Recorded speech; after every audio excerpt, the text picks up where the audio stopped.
Not your financial status.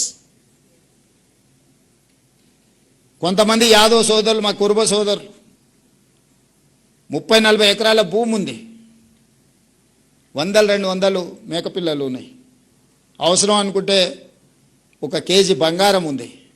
కానీ పిల్లల్ని చదివించుకోకపోవడం వల్లనో లేకపోతే ఇతర కారణాల వల్ల వాళ్ళు ఈ సమాజంలో జరుగుతున్న మార్పును, ఈ సమాజం ఏ వైపు పోతుందో వాళ్ళు తెలుసుకునే అవకాశమే లేకుండా పోయింది. కానీ because of reservation, because of other aspects, neglected communities నుంచి వచ్చిన వాళ్ళు మంచి ప్రయోజకులైన డాక్టర్లు, ఇంజనీర్లు అవ్వడం వల్ల ఈరోజు సమాజం వాళ్ళందరినీ గౌరవిస్తుంది.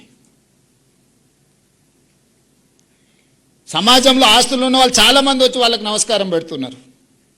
వాళ్ళ దగ్గర అవసరానికి వచ్చి చేయి చేస్తున్నారు. మీరు సాయం చేయండి సార్, మీరు వైద్యం చేయండి సార్, మీరు మా పిల్లలకు చదువు చెప్పండి సార్, మీరు కలెక్టరో లేకపోతే మీరు ఐపీఎస్ఓ అయితే వాళ్ళ దగ్గరికి వెళ్ళి మా ఈ సమస్య ఉన్నది పరిష్కరించండి సార్, మా గ్రామానికో మా కుటుంబానికో అని చెప్పుకుంటున్నాను. కానీ కోట్ల రూపాయల ఆస్తున్న వాళ్ళ దగ్గరికి ఎవరు పోయా ఏమీ అడగడం లేదు. ఎందుకు అంటే వాళ్ళకి విద్య లేకపోవడం. అందుకే మిత్రులారా, ఈరోజు రాష్ట్ర ప్రభుత్వం స్పష్టంగా ఇల్లు, పెన్షన్, అసైన్మెంట్ భూములు ఇవన్నీ మీ జీవితంలో సమూలమైన మార్పు వస్తుంది అని నేను ఆశించడం లేదు. అవన్నీ ప్రభుత్వం చేయాల్సిందే, చేస్తుంది. ప్రభుత్వం ఆదాయం పెంచాలి, పేదలకు పంచాలి అనేది మా ఆలోచనే. కానీ ప్రతి తరానికి ఇదే చేయాల్సిన పరిస్థితి. ఒక తరంలో నేను ఒక డాక్టర్నో, ఒక ఇంజనీర్నో, ఒక ప్రయోజకుని తయారు చేస్తే ఇంకా భవిష్యత్ తరాల కోసం ఈ ప్రభుత్వం వైపు చూడకుండా వాళ్ళని ఈ సమాజంలో సొంత కాళ్ళ మీద నిలబెట్టగలిగిన పరిస్థితి వస్తుంది. ఆ నిలబెట్టగలిగిన శక్తి మీ దగ్గరనే ఉంది. ఆ నిలబెట్టగలిగిన శక్తి ఇక్కడనే ఉంది, ఉపాధ్యాయుల దగ్గర ఉంది. బడ్జెట్ ఖర్చు పెట్టట్లేదా? పెడుతున్నాం. ఈ సంవత్సరం దాదాపుగా 30,000 కోట్లు బడ్జెట్లో 9% విద్య మీద ఖర్చు పెడుతున్నాం. ఈరోజు మీ ముందర నేను చెప్పదలుచుకున్నా, దాదాపుగా 27,50,000 మంది విద్యార్థులు తెలంగాణ రాష్ట్రంలో చదువుకుంటే ఒక్కొక్క విద్యార్థి మీద 1,08,000 కోట్ల రూపాయలు నా ప్రభుత్వం ఖర్చు పెడుతుంది.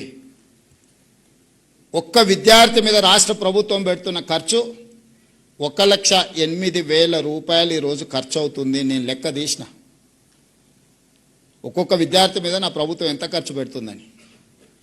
మరి 1,08,000 రూపాయలు నేను ఖర్చు పెట్టినప్పుడు ఆ పిల్లలకి ఎంత నాణ్యమైన విద్యను అందించాలో మీరు ఒకసారి ఆలోచన చేయండి. ఇవాళ ప్రైవేట్ స్కూల్కు పంపించుకుంటే నెలకు 2,000 ఫీజు కట్టుకున్న తల్లిదండ్రులు వాళ్ళు పెడుతున్న ఖర్చు 24,000. ఒక మంచి ప్రైవేట్ స్కూల్కి పంపిస్తే కూడా వాళ్ళ తల్లిదండ్రులు బట్టలు, పుస్తకాలు ఇంకేమైనా పెట్టవచ్చు, ఇంకొక 24,000. యావరేజ్ 80 నుంచి 90% ప్రైవేట్ స్కూల్స్ ప్రైవేట్ కాలేజెస్కి వెళ్ళే అప్ టు 12th క్లాస్కి వెళ్ళే వాళ్ళకి సంవత్సరానికి 50,000కు మించి ఖర్చు పెడతలేం మనం, వాళ్ళ తల్లిదండ్రులు. కానీ తెలంగాణ రాష్ట్ర ప్రభుత్వం ఒక విద్యార్థి మీద 1,08,000 రూపాయలు ఈరోజు మనం ఖర్చు పెడుతున్నాం. మరి తల్లిదండ్రులు ప్రైవేట్కి ఎందుకు వెళ్తుండ్రు? ప్రైవేట్లోనే చేర్పించాలని ఎందుకు అనుకుంటుండ్రు? 27,000 ప్రభుత్వ పాఠశాలలు ఉంటే ఈ 3 సంవత్సరాలనే మన పిల్లలు పెరగడం మొదలుపెట్టి 2014 నుంచి ఎవ్రీ ఇయర్ డౌన్ఫాల్. ఇంతకుముందు యోగిత డేటా చూపిస్తుంది. ఎవ్రీ ఇయర్ 50,000, 60,000, 70,000 పిల్లలు dropouts from government schools. Last 4 years graph పెరగడం భారతదేశంలోనే, నాట్ ఓన్లీ ఇన్ తెలంగాణ. ఈ సంవత్సరం 1,00,000కు పైగా ప్రభుత్వ పాఠశాలల్లో ప్రైవేట్ స్కూళ్ళ నుంచి మానేసి లేదా పిల్లలు వచ్చి ప్రభుత్వ పాఠశాలల్లో చేరినరు. 28వ స్థానం ఉన్న తెలంగాణ రాష్ట్రం విద్యలో 18వ స్థానానికి వచ్చింది 2 సంవత్సరాలు మీరు కష్టపడితే దేశంలో.